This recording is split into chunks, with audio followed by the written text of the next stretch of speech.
کیا شب برات میں جاگنا اور روزہ رکھنا صحیح ہے؟ 15 شعبان کا روزہ کسی صحیح حدیث سے ثابت بولو بھائی نہیں. صرف جمہور کے نزدیک عبادت ہے 15 شعبان کی, اس کے علاوہ باقی کوئی بھی چیز.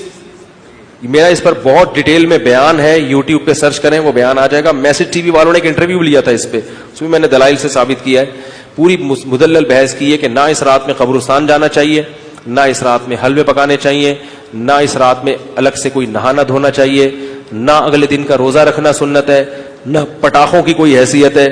سمجھ رہے ہو؟ اب مجھے پتا ہے جو گالیاں آنے والی ہیں یوٹیوب پہ, چلو کوئی بات نہیں, اس کو بھی انجوائے کرتے ہیں. تو صرف ایک چیز ہے وہ, اور نہ اس رات میں تقدیر کے, صاف ہے قرآن میں کہ وہ لیلۃ القدر میں ہوتے ہیں. علامہ ابن تیمیہ رحمہ اللہ نے لکھا ہے کہ لیلۃ القدر کی اہمیت کو گھٹانے کے لیے بھی اس رات کو بہت زیادہ اہمیت دی گئی ہے.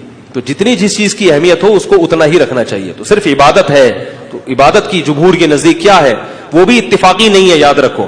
جمہور کا مذہب بہرحال یہی ہے کہ اس رات کو عبادت کرنی چاہیے, اس کی فضیلت دوسری راتوں کی نسبت زیادہ ہے. آج کسی صاحب کا فون آیا کہ ہماری والدہ کا معمول رہا ہے اس رات کو دیگیں پکا کے تقسیم کرنے کا. اب والدہ مرحومہ دنیا سے چلی گئی, اب ہم چاہتے ہیں. میں نے کہا نہیں پکائیں. کہہ رہے کیا دیگ پکانے میں لوگوں کو, غریبوں کو کھانے کھلانے میں کیا حرج ہے, اس میں کون سی پابندی ہے؟ میں نے کہا پھر آج کھلا دیں, کل کھلا دیں, کیا خیال ہے؟ لوگ یہ بھی کہتے ہیں کہ بھئی آپ صدقات و خیرات سے کیوں روک رہے ہو لوگوں کو؟ بھئی صدقات و خیرات, جیسے لوگ کہتے ہیں نا بکرے کے صدقے میں کیا خرابی ہے. ابھی پھر کوئی صاحب مجھ سے الجھ گئے کہ آپ کیوں کہتے ہو صدقے کا بکرا بدعت ہے, اگر کوئی بکرا کھلا رہا ہے تو کیا خرابی ہے؟ میں نے کہا سوال پیدا ہوتا ہے, جب غریب آدمی کو بکرے کے پیسوں میں زیادہ دلچسپی ہے تو آپ کو کیا تکلیف ہے کہ آپ اس کو بکرا کھلائیں؟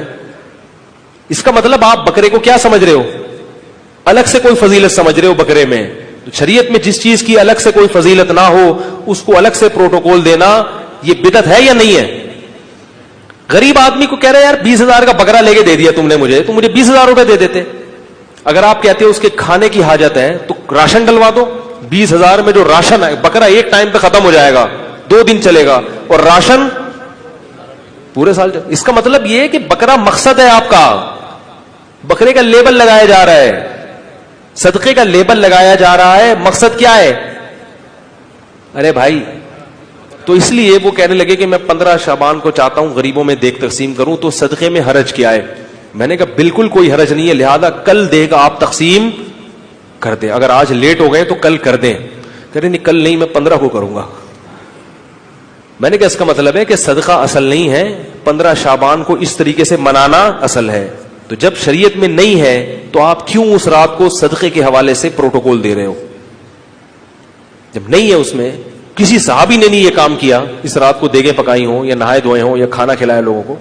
جو کام کرنے کا آؤ چپکے سے مسجد میں کسی کونے میں کھڑے ہو کر عبادت کرو, یا اپنے گھر میں جا کے. ممکن ہے آپ کہیں کہ صدقہ بھی تو عبادت ہے, تو چپکے سے کسی غریب کو دے دو نا پیسے. کیا خیال ہے؟ جتنے پیسے دیگ میں خرچ ہوں گے تو بھائی چپکے سے کسی غریب کو جا کے دے دو. تو تہواروں میں کھلایا پلایا جاتا ہے. میں نے کہا عید کے دن کھلائیں آپ لوگوں کو, تہوار ہے, بقرعید میں کھلائیں, صحیح ہے نا, افطاری میں لوگوں کو کھلائیں, یہ کھلانے کا موقع ہے. آپ 15 شعبان کی رات کو پبلک کو جب خوب مرغن غذائیں کھلائیں گے تو وہ عبادت کے لائق, وہ مرغے کھا کے کیا کریں گے, ٹن ہو جائیں گے, سو جائیں گے. تو یہ ہے.